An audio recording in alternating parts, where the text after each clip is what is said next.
94లో కూడా మరి కూటమి కలిపితే 256 స్థానాలు వచ్చాయి. 256 కాదు, ఇంకెక్కువ వచ్చినాయి. కేవలం 26 స్థానాలే ప్రతిపక్షం కాంగ్రెస్కి వచ్చాయి. 275కి ఉమ్మడి ఆంధ్రప్రదేశ్ 296కి 296కి ఉట్టి 26 వచ్చినాయి. అంటే సో 270 స్థానాలు ఎన్టీఆర్ గారి కూటమికి వచ్చినాయి కంబైన్డ్ స్టేట్లో. సో అది పెద్ద విశేషమేం కాదు. దాంతో కంపేర్ చేసుకుంటే 175లో 23 వచ్చినాయి జగన్మోహన్ రెడ్డికి. అప్పుడు 296లో 26 వచ్చినాయి. అప్పుడు కంబైన్డ్ స్టేట్లో అపోజిషన్ ఏమీ పెద్ద చరిత్రలో ఎవరికి తెలియని విజయం ఏం కాదు. ఎక్కడైనా అసలు ప్రతిపక్షంకి సీటే రాదు, మొత్తం మాకే వస్తాయి అని మాట్లాడటం అనేది అది బాధ్యతారాహిత్యమైన స్టేట్మెంట్. ప్రజాస్వామ్యంలో కాన్ఫిడెన్స్ అని అనుకోకూడదా?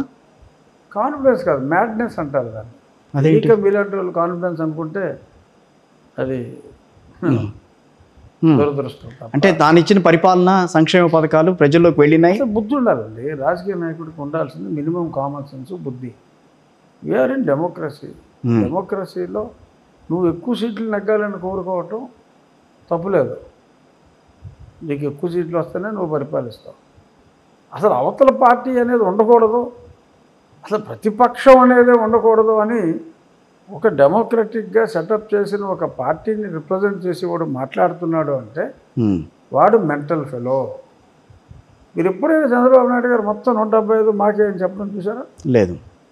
Because is balanced person. ఎవరు మాట్లాడరు అలాగే. మోడీ గారు అయినా ఏమన్నాడు? మాకు 370 వస్తే అన్నాడు ఆయన. 540లో కూటమికి కలిపి 400 అన్నాడు ఆయన. అంటే 140 ప్రతిపక్షాలు వదిలేశాడు కదా. అవును. ఆయన ఇలా లూజ్గా క్రాంకీగా మాట్లాడవచ్చుగా. ఈసారి 540 నాయి అని 30% వదిలేశాడు కదా ఆయన. అవును. అలా ఎవరైనా మాట్లాడతారు, ఒక్క జగన్మోహన్ రెడ్డి తప్ప.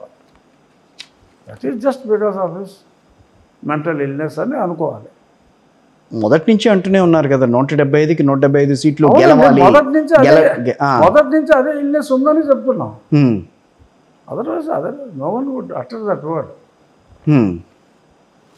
ఇప్పుడు లేటెస్ట్గా కొన్ని మనం దానికి సంబంధించిన ఒక వార్తలకు సంబంధించి చూస్తే ఈసీ బీజేపీ ద్వారా తెలుగుదేశం పార్టీ ఈసీని ప్రభావితం చేసింది అని చెప్పి ప్రస్తుతం ఉన్న ఆపద్ధర్మ ముఖ్యమంత్రి గారు కాదు కానీ ఆపద్ధర్మ కొంతమంది మంత్రులు కానీ లేకపోతే కొంతమంది ఎమ్మెల్యేలు కానీ మాట్లాడుతున్నారు. దాని మీద మీ కామెంట్ ఏంటి? అసలు ఈసీని అధికారంలో లేని పార్టీ క్యాప్చర్ చేయగలదా? అంటే వాళ్ళని పట్టుకోగలదా?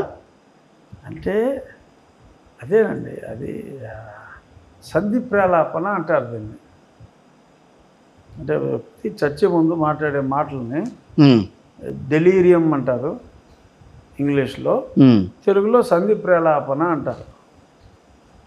మృత్యు ముంచుకొస్తున్నప్పుడు ఏం ఆడతాడో అడిగి తెలియదు. అలాంటి మాటలు ఇవన్నీ. తన ఓటమిని ఎవడో మీదకి తోసేయటం. ఈసీ న్యాయంగా లేదు, లేకపోతే తెలుగుదేశం వాళ్ళు అక్రమాలు చేశారు. పిన్నెల్లి రామకృష్ణారెడ్డి దగ్గర వేరే కూడా అక్రమాలు చేయడం ఏంటండి? ఆ ఒక్క వీడియోనే బయటకు వచ్చింది. గతంలో తెలుగుదేశం చేసిన వీడియోలు బయటికి రావట్లేదని చెప్పి అని అంటున్నారు వాళ్ళు. ఉంటే వస్తాయి. ఈసీ విడుదల చేసింది అదొక్కటే, కావాలని విడుదల చేసింది, అది కూడా ఒత్తిడి మీద విడుదల చేశారు అని చెప్పని అంటున్నారు. అంటానికి ఏముంది? ఉంటే రిలీజ్ చేయొచ్చు. లేవు, దాంట్లో నిజాలు లేవు అసలు ఎక్కడ. అట్లాంటి అసలు వచ్చే అబద్ధం. అసలు తెలుగుదేశం వాళ్ళకి వాళ్ళ బ్రహ్మాండమైన మెజారిటీతో దగ్గుతూ ఉంటే బుద్ధుడు ఎవడన్నా అలాంటి వాటి జోలికి వెళ్తాడా? ఇవన్నీ ఓడిపోయి కూడా చేస్తాడు. కాదు రఘురామకృష్ణరాజు గారు, మీకంత కాన్ఫిడెన్స్ ఏంటి తెలుగుదేశం పార్టీ కూటమి మాత్రమే రాబోతోంది రేపని చెప్పడానికి? కాన్ఫిడెన్స్, కామన్ సెన్స్ చూస్తున్నాం కదా. నేను నా ఎలక్షన్ చూసా, పక్క ఏరియాలు చూసా, సర్వేలు చేయించా, ఇండివిజువల్ టీమ్స్తో సర్వే చేయించాము ఇంపార్షియల్గా. చూస్తే మాకు అసలు ఖచ్చితంగా పోతుందరా ఈ సీట్ అంటే చెప్పడానికి లేకుండా పోయింది. అది మీరు చెప్పిన దాన్ని బట్టి చూస్తే 127 సీట్లు అని అంటున్నారు. 125 లీస్ట్ 125. గవర్నమెంట్ ఫామ్ చేయడానికి 88 కావాలి, 125 దాకా వెళ్ళిందని అంటే అది గాలి ద్వారా వచ్చిందా లేకపోతే ప్రభుత్వ వ్యతిరేకత వచ్చిందా అక్కడ?